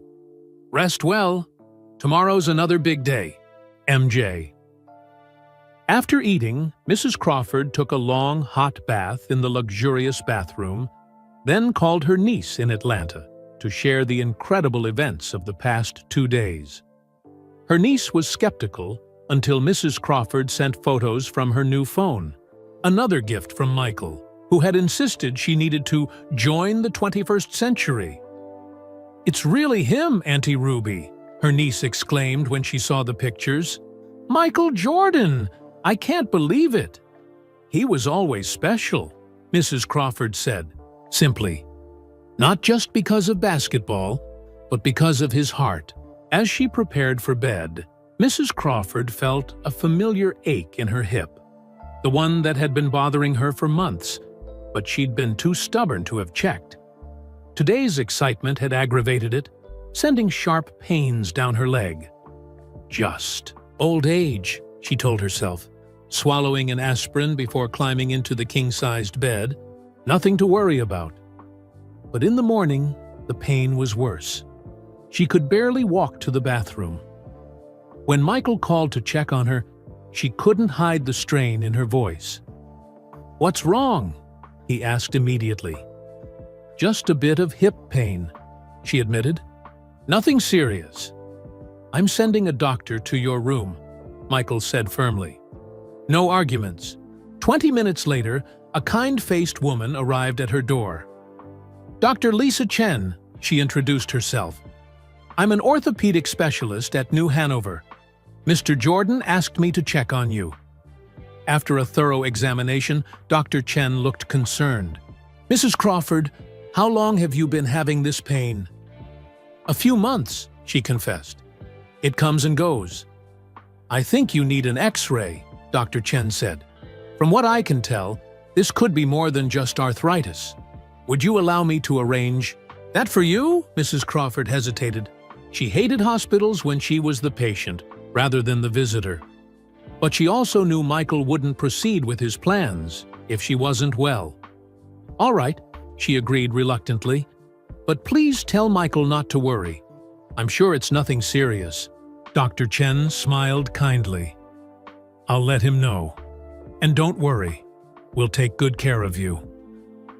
An hour later, Mrs. Crawford was back at New Hanover Regional Medical Center, this time as a patient. X-rays confirmed Dr. Chen's suspicions. Mrs. Crawford had a hairline fracture in her hip that had been gradually worsening over time. "You need surgery," Dr. Chen explained gently. "The fracture won't heal properly on its own, and it could become a complete break if you fall." Mrs. Crawford's heart sank. Surgery at her age was risky, and the recovery would be long and difficult. But before she could respond, Michael appeared in the doorway of the examination room. "I heard," he said, his face serious. "What do we need to do, Dr. Chen?" Dr. Chen explained the procedure. A relatively simple surgery to stabilize the fracture with pins, followed by several weeks of rehabilitation. "When can you do it?" Michael asked. "We can schedule it for tomorrow morning," Dr. Chen replied. "The sooner the better." Mrs. Crawford looked distressed. "But what about your big surprise, Michael? All your plans?" Michael sat beside her and took her hand. "The plans can wait. Your health is what matters now." "I feel terrible," Mrs. Crawford said, blinking back tears. "You've gone to so much trouble." "Hey now," Michael said softly. "Didn't you teach me that obstacles are just opportunities in disguise? This is just a detour, not a dead end." Mrs. Crawford had to smile at hearing her own words repeated back to her. "I see you were paying attention in class after all." Michael grinned. "Some lessons stick with you forever." The surgery was scheduled for 8:00 a.m. the next day. Dr. Chen assembled a team of the hospital's best orthopedic specialists, many of whom had been Mrs. Crawford's students years ago, and were honored to care for their former teacher. Michael stayed with Mrs. Crawford until she was wheeled into the operating room, holding her hand and telling stories about his basketball days to keep her mind off the surgery. "I'll be right here when you wake up," he promised. True to his word, Michael was beside her bed in the recovery room when Mrs. Crawford opened her eyes 3 hours later. The surgery had gone perfectly, Dr. Chen reported. With proper rehabilitation, Mrs. Crawford would regain full mobility. "How do you feel?" Michael asked as she became fully conscious. "Like I've been tackled by Shaquille O'Neal," Mrs. Crawford mumbled, still groggy from anesthesia. Michael laughed. "That's a pretty accurate description of hip surgery." Over the next few days, Mrs. Crawford remained in the hospital, beginning the first stages of her recovery. Michael visited every day, sometimes bringing special guests, her former students, colleagues from Laney High, even some of the children from the oncology ward who wanted to read to her for a change. News of Mrs. Crawford's surgery and Michael's presence at the hospital spread quickly through Wilmington. Soon, cards and flowers began arriving from current and former students, some from as far back as her first years of teaching in the 1960s. "I had no idea so many people remembered me," Mrs. Crawford said, amazed at the outpouring of love and well wishes. "You're not easy to forget," Michael assured her. A week after surgery, Mrs. Crawford was ready to begin more intensive physical therapy. She was determined to recover quickly, but the process was painful and frustrating for someone who had always been independent. During one particularly difficult therapy session, when she was struggling to take even a few steps with her walker, Michael arrived to find her in tears. "I can't do this," she said, uncharacteristically defeated. "It hurts too much." Michael wheeled a chair next to her and sat down. "Do you remember what you wrote in my notebook when I wanted to quit after my first varsity game? I scored only 2 points, and the crowd booed me," Mrs. Crawford thought back. "I wrote that pain is temporary, but quitting lasts forever." "Exactly," Michael nodded. "You also said the strongest people aren't those who never fall, but those who get back up every time they do." Mrs. Crawford took a deep breath. Using my own words against me. That's fighting dirty, Mr. Jordan. I learned from the best, Mrs. Crawford, he replied with a grin. Now, let's take 5 more steps before we call it a day. With Michael's encouragement, Mrs. Crawford not only took 5 more steps, but managed 10. Each day after that, her progress improved. The physical therapists were amazed at her determination. She's tough as nails, one of them told Michael. Most patients her age take months to make the progress she's making in weeks. She's always been like that, Michael said proudly. That's why she was able to handle students like me. 3 weeks. After surgery, Mrs. Crawford was well enough to be discharged. But there was a problem. Her house was still under renovation, and the hotel wasn't ideal for someone recovering from hip surgery. I've got that covered, Michael assured her. Keith will take us there now. When the SUV pulled up in front of a beautiful single-story home near the river, Mrs. Crawford looked confused. Where are we? Your temporary home, Michael explained, helping her from the vehicle.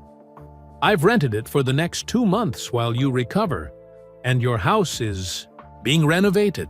Inside, the house had been specially prepared for her recovery, with grab bars in the bathroom, a hospital bed in the bedroom if stairs were too difficult, and wide doorways to accommodate her walker. Michael, this is too much, Mrs. Crawford protested. Nothing is too much for you, he replied firmly. Not after all you've done for me, for all of us. As he helped her settle into a comfortable chair overlooking the garden, Michael added casually, By the way, your surprise is still happening, just delayed a bit until you're stronger. Mrs. Crawford raised an eyebrow. You're still not going to tell me what it is? Nope, Michael said with a mischievous smile.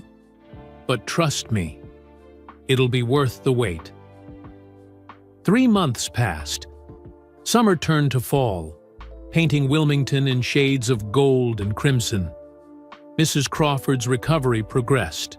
Steadily, from walker to cane to walking unassisted, she tackled each milestone with determination that impressed her doctors. Meanwhile, Michael's promised surprises were taking shape throughout the city. Construction began on the Ruby Crawford Children's Center at the hospital. Renovations to her home were completed, with improvements that would make her life easier without sacrificing the character of the place she'd lived for 5 decades. The Ruby Crawford Literacy Center was ahead of schedule. Its downtown location, transformed from an empty storefront to a welcoming space filled with books, comfortable reading nooks, and tutoring rooms. Michael sent photos of the progress, but insisted Mrs. Crawford wait to visit until she was fully recovered. When basketball season began at Laney High School, Michael called with news. They're planning a special ceremony, he explained. School wants to honor both of us by naming the gymnasium after me and the library after you. Mrs. Crawford was speechless. The library? After me? The Ruby Crawford Learning Center, Michael confirmed. It's perfect, don't you think? The ceremony is next Friday evening. Do you feel up to attending? Wild horses couldn't keep me away, Mrs. Crawford assured him. The night of the ceremony arrived. Mrs. Crawford wore a new dress, royal blue with a modest neckline, and the gold basketball necklace Michael had given her.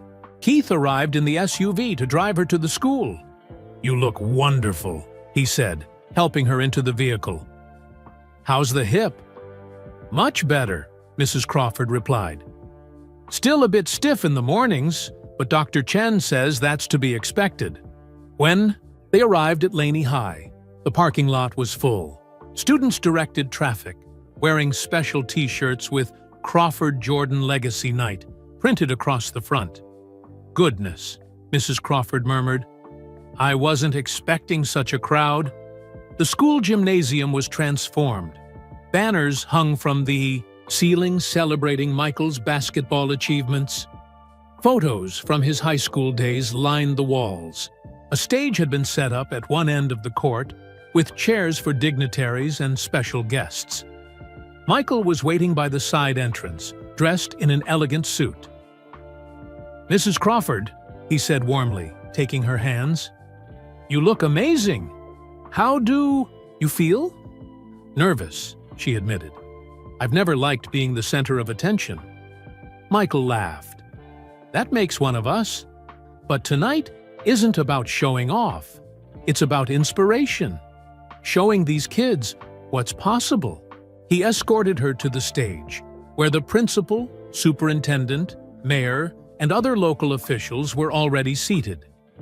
The bleachers were packed with students, parents, teachers, and community members. Many faces were familiar, former students, who had come to honor their teacher. At precisely 7:20 p.m., the ceremony began. The principal welcomed everyone and explained the purpose of the evening: to celebrate two of Laney High's most distinguished alumni and their contributions to the school and community. First came the dedication of the Michael Jordan Gymnasium. The mayor spoke about Michael's athletic achievements, his business success, and his philanthropic work. A new sign was unveiled above the gym doors, featuring Michael's name and jersey number. Then it was time for the library dedication. The superintendent spoke about Mrs. Crawford's 45 years of teaching, her innovative methods, and the countless lives she had touched. Mrs. Crawford didn't just teach English, he said. She taught students to believe in themselves, to see possibilities where others saw limitations, to express their thoughts and feelings in words when they couldn't find their voice. A video played on a large screen, showing interviews with former students sharing how Mrs. Crawford had influenced their lives. The final interview was with Michael. "Mrs. Crawford saw something in me that I couldn't see in myself," he said on screen. "She gave me words to express my determination and confidence to pursue my dreams. Without her, there might not be 6 NBA championships or Air Jordan shoes or any of the success I've achieved. She was the catalyst that started it all." When the video ended, there wasn't a dry eye in the gymnasium. Mrs. Crawford was overwhelmed, dabbing at her tears with a handkerchief. The principal invited her to the podium. Leaning slightly on her cane, Mrs. Crawford addressed the crowd. "I'm just a simple English teacher who loved her students," she said, her voice strong despite her emotion. "I believed then, and I believe now, that every child has potential. Some just need a little more encouragement to find it." She turned to look at Michael. "I'm honored beyond words by this recognition. But the truth is, teachers plant seeds. We rarely get to see the full forest that grows from them. I've been blessed to witness what grew from the seeds planted in Michael Jordan's heart. And now he's planting new seeds of opportunity for future generations through his generosity. That's the greatest legacy any teacher could hope for." Shutki teaser. Crowd rose in a standing ovation that lasted nearly 5 minutes. When everyone was seated again, the principal announced that 20 students had been selected as the first recipients of the Ruby Crawford Scholarship. One by one, they came forward. Students who had overcome significant challenges through determination and hard work. Each scholarship recipient received a certificate and a blue notebook with a personal note from Mrs. Crawford inside. The symbolism wasn't lost on anyone familiar with the story. After the ceremony, there was a reception in the newly renamed Ruby Crawford Learning Center. The library had been renovated with new books, computers, and comfortable reading areas. A portrait of Mrs. Crawford hung near the entrance, alongside a display case containing one of Michael's high school jerseys and a replica of the blue notebook that had started it all. Students and parents lined up to meet Michael and Mrs. Crawford, asking for autographs and photos. Michael noticed that Mrs. Crawford was becoming tired from standing so long. "Let's find you a quiet place to sit for a bit," he suggested, guiding her to a private office off the main library. Once they were alone, Michael checked his watch. "Are you up for one more stop tonight? There's something I want to show you." Mrs. Crawford tilted her head curiously. "Is this finally the big surprise you've been so mysterious about?" "Part of it," Michael admitted. "The rest will happen tomorrow. But this part is special, and the timing has to be tonight." Despite her fatigue, Mrs. Crawford was intrigued. "I'm game if you are." Michael helped her back to the SUV, where Keith was waiting. "Take us to the Literacy Center," he instructed. As they drove through downtown Wilmington, Mrs. Crawford noticed something unusual. Why are there so many people out tonight? Indeed, the sidewalks were crowded with people heading in the same direction they were driving. Michael smiled. It's a special night in Wilmington. When they arrived at the Ruby Crawford Literacy Center, Mrs. Crawford gasped. The building was lit up beautifully, with a red ribbon stretched across the front doors. A crowd had gathered on the street, held back by velvet ropes. "What's happening?" she asked. "The grand opening," Michael explained. "Tonight seemed fitting, don't you think? From the high school library to your very own literacy center." Keith helped Mrs. Crawford from the SUV.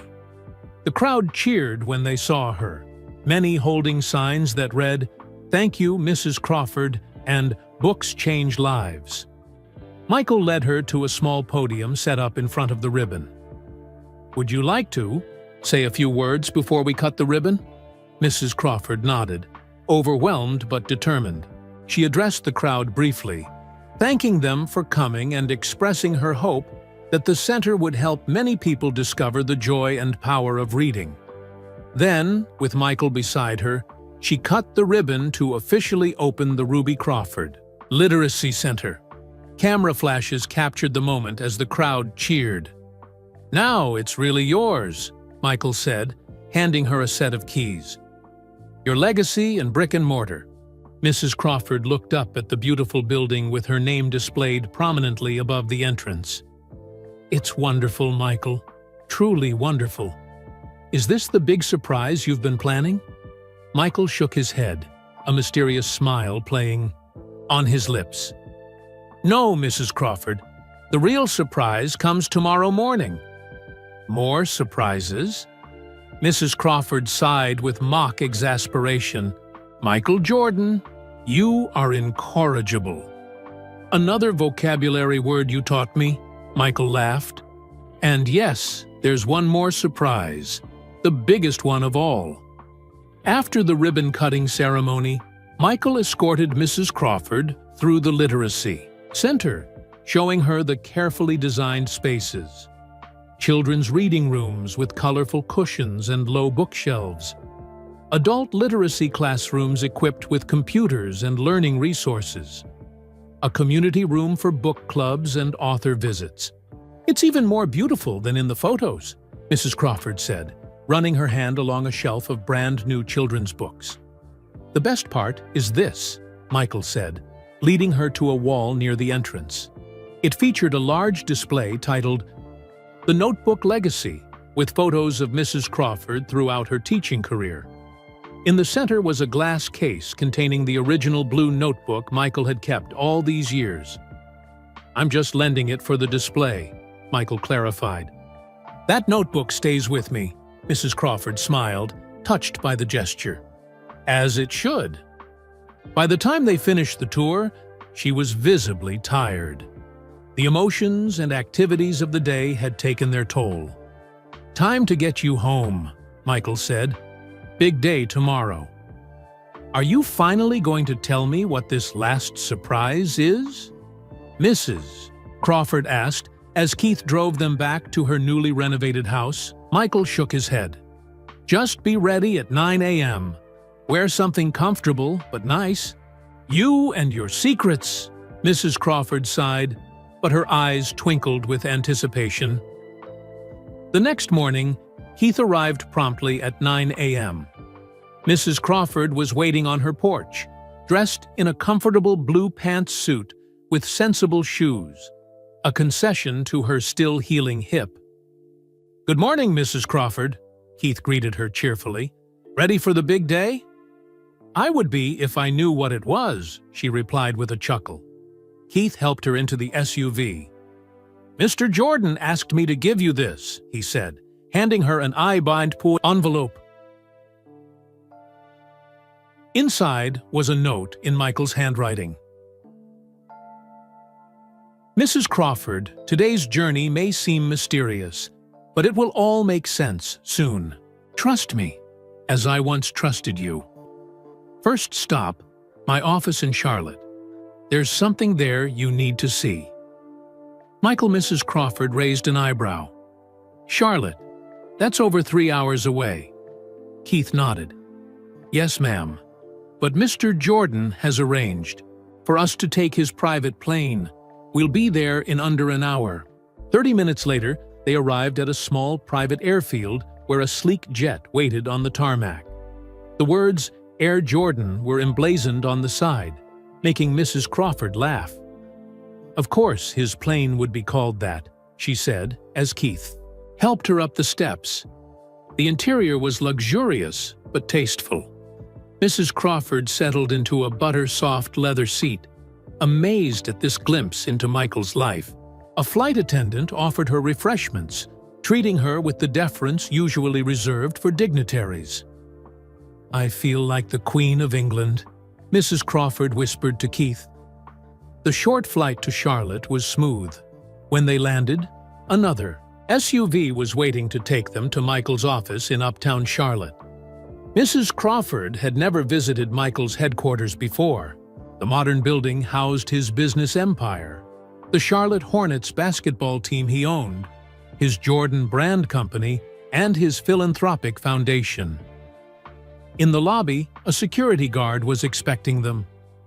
"Mrs. Crawford, welcome," he said, respectfully. "Mr. Jordan is waiting for you in his office on the top floor." The elevator whisked them upward. When the doors opened, Mrs. Crawford found herself in an elegant reception area with a stunning view of the Charlotte skyline. A young woman greeted her immediately. "Mrs. Crawford, I'm Madison, Mr. Jordan's assistant. It's an honor to meet you.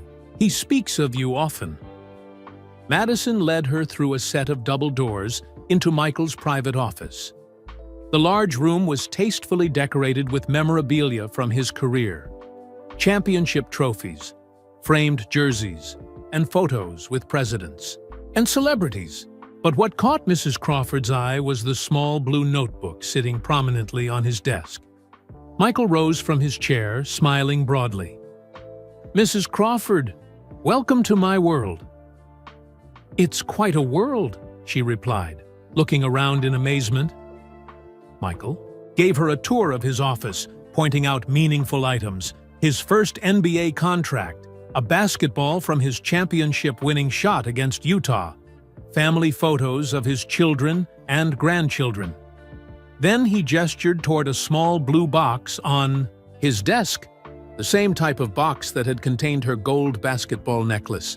"Another gift?" Mrs. Crawford asked. "The most important one," Michael confirmed, handing it to her. "Open it." Inside was a key, similar to the one for the Literacy Center, but newer and smaller. "What's this for?" she asked. Michael smiled mysteriously. "You'll see. But first, I want to show you something else."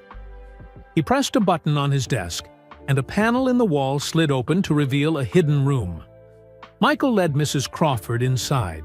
It was a small private space, part meditation room, part personal museum. The walls were lined with his most treasured possessions, things not for public display. "This is my sanctuary," Michael explained.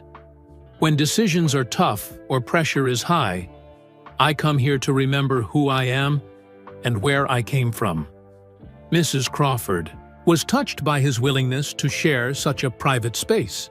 She noticed a glass case in the center of the room containing a familiar object, a red UNC notebook.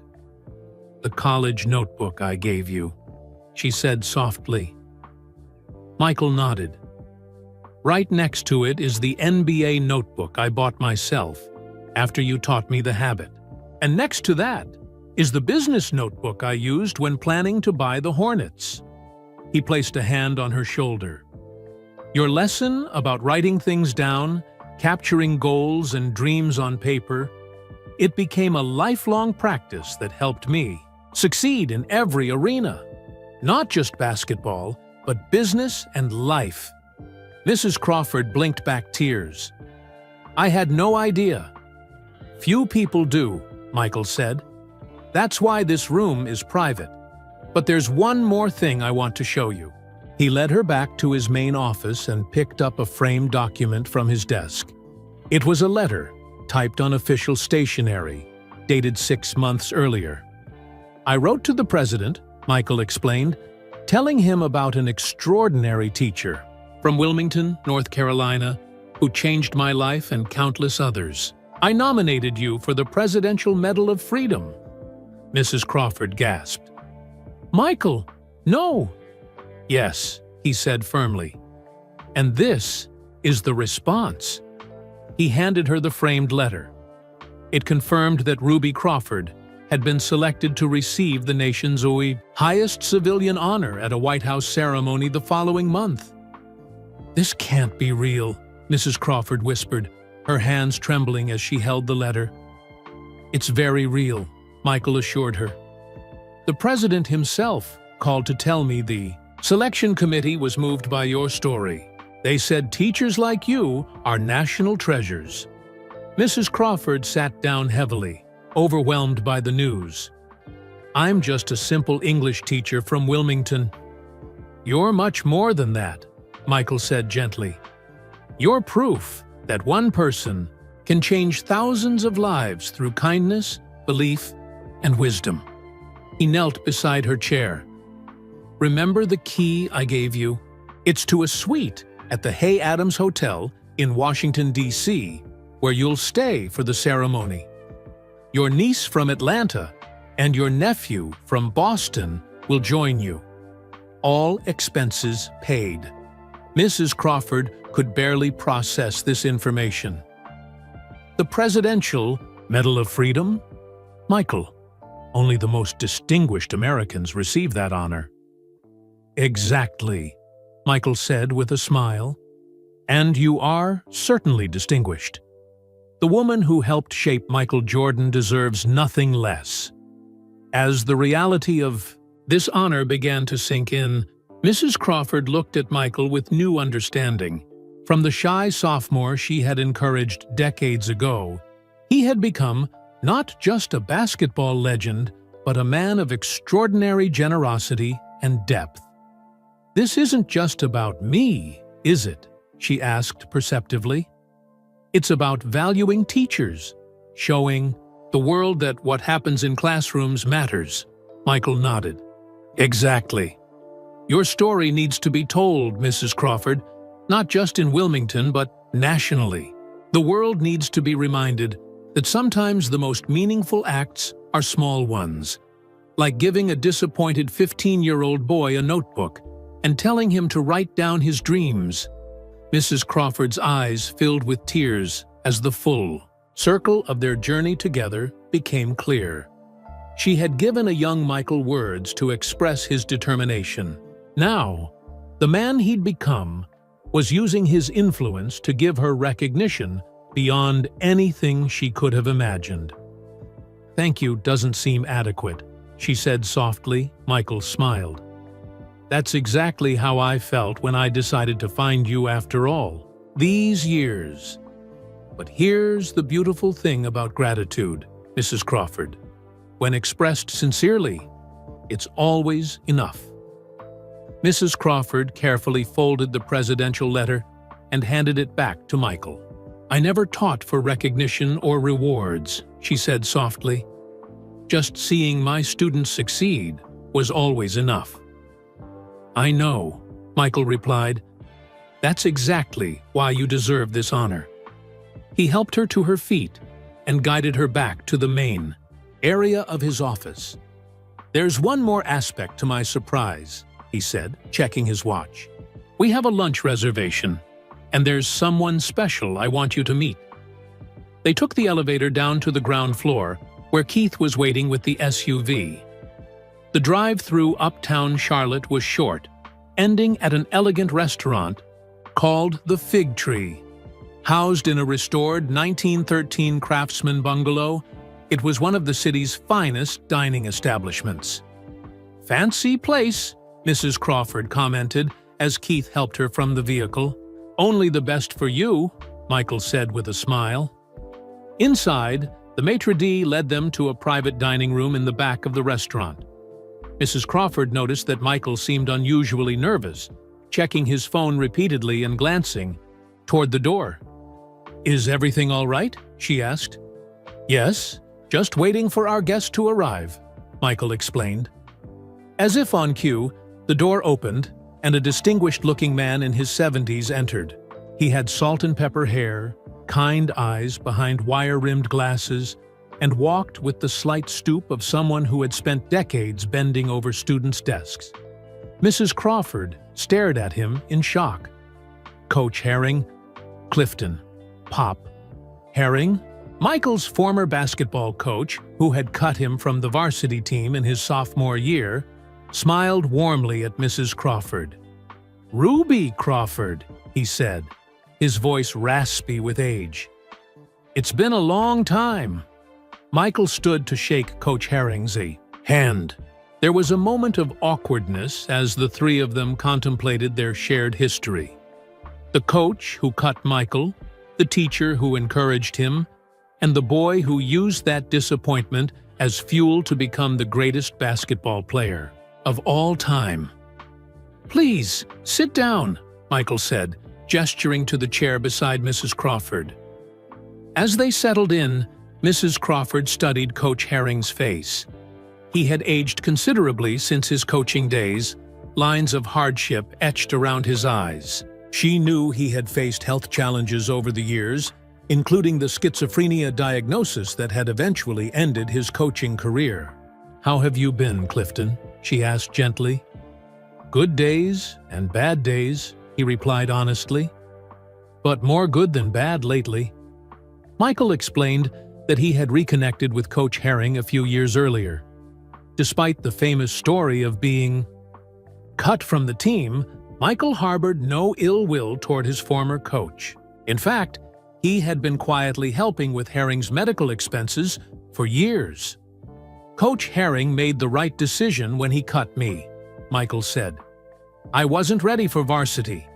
That decision pushed me to work harder than I ever would have otherwise." The elderly coach shook his head. "I've told Michael 100 times. I didn't see what was coming. I missed the greatness in him. But you saw it, Ruby. You always had that gift with students." Mrs. Crawford reached over and patted Coach Herring's hand. "We all see different things in children. You saw who Michael was then. I saw who he could become. Between the two of us, he got both the push and the support he needed." Their lunch arrived, gourmet dishes carefully prepared by the chef, who had come out personally to meet Michael. As they ate, the three of them reminisced about Laney High in the late 1970s, the teachers, the students, the basketball games that had drawn the whole community together. "Do you remember the championship game against New Hanover High?" Coach Herring asked, his eyes lighting up with the memory.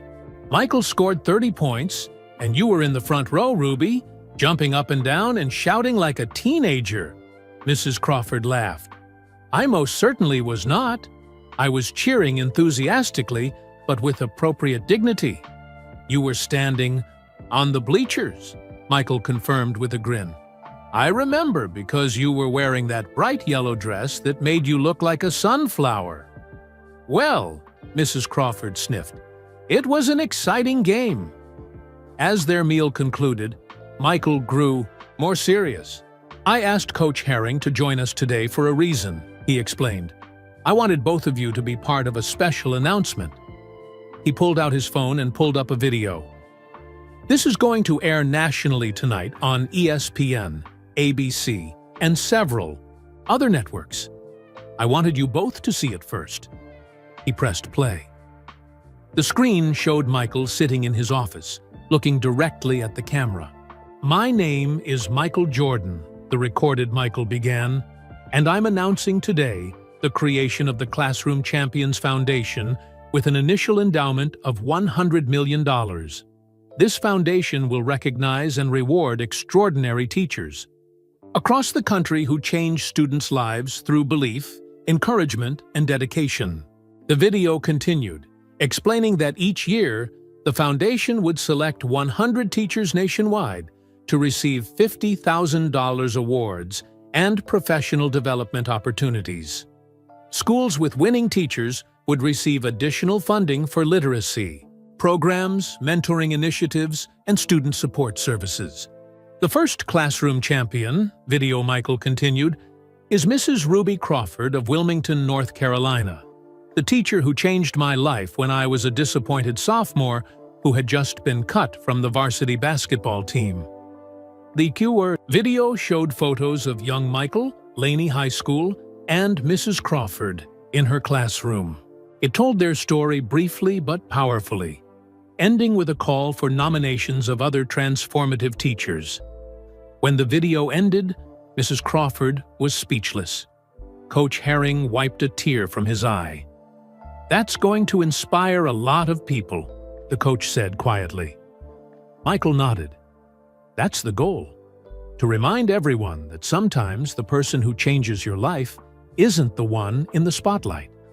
Sometimes it's the quiet one in the classroom who believes in you when you don't believe in yourself." Mrs. Crawford finally found her voice. $100 million, Michael? For teachers? It's a start, Michael said simply. We'll raise more. Every corporate partner I've approached has been enthusiastic. Everyone had a teacher who made a difference in their life. He took Mrs. Crawford's hand. "You taught me that words have power. Now, I want to use my platform and resources to make sure teachers like you get the recognition and support they deserve." Mrs. Crawford looked from Michael to Coach Herring and back again. These two men, one who had challenged Michael through disappointment, one who had championed him through determination, were both part of the story that had shaped the legend. "I don't know what to say," she admitted. "You don't need to say anything," Michael assured her. "Just help me make this foundation something special. I need your wisdom, your experience. No one knows better than you what makes a teacher truly transformative." Coach Herring raised his water glass. "To Mrs. Crawford, who saw the champion inside the boy." Michael raised his glass as well. "And to Coach Herring, who gave me something to prove."